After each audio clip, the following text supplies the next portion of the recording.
और अब आपको बताएं कि पीपल्स पार्टी के बाद एमकेएम पाकिस्तान को भी फिजा से इंतखाबी मंशूर फेंकने के लिए निजी तैयारा मिल गया। पार्टी के pamphlets Nawabshah, Gulshan Iqbal, Federal B Area, Defence Clifton के इलाकों में फेंके जाएंगे। मजीद इसी पर बात करेंगे। डॉन न्यूज के नुमाइंदे सैयद वसीम हमारे साथ मौजूद हैं।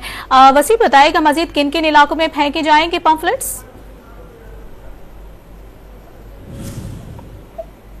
जी वसीम, तो अपने नाज़रीन को बता रहे हैं कि पीपल्स पार्टी के बाद अब एमकेएम पाकिस्तान को भी फजा से इंतखाबी मंशूर फेंकने के लिए निजी तैयारा मिल गया है और पार्टी के pamphlets Nawabshah, Gulshan Iqbal, Federal B Area, Defence Clifton के इलाकों में फेंके जाएंगे। ये कहा जा रहा है। आपको बताते चलें कि पंफलेट्स अब फजा से फेंके जाएंगे। पीपल्स पार्टी के बाद अब एमकेएम पाकिस्तान को भी फजा से इंतखाबी मंशूर फेंकने के लिए निजी तैयारा जो है वो दस्तियाब है और इस तैयारे के जरिए पार्टी के pamphlets Nawabshah, Gulshan Iqbal, Federal B Area, Defence Clifton के दीगर जो इलाके इसमें शामिल हैं वहां पर ये पंफलेट्स फेंके जाएंगे।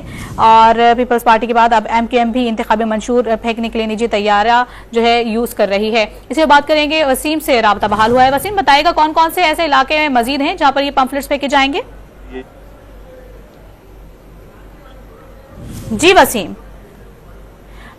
वसीम से राबता नहीं हो पा रहा है, लेकिन अपने नाज़रीन को बताते चलें कि आज इलेक्शन मुहिम का आखिरी रोज है और 12 बजे ये टाइम जो है खत्म हो जाएगा। पीपल्स पार्टी की जानिब से फिजा से इंतखाबी मंशूर फेंका गया था, जिसके बाद अब एमकेएम पाकिस्तान को भी फिजा से इंतखाबी मंशूर फेंकने के लिए निजी तैयारा मिल चुका है और मुख्तलिफ इलाकों में ये पंफलेट्स फेंके जा रहे हैं।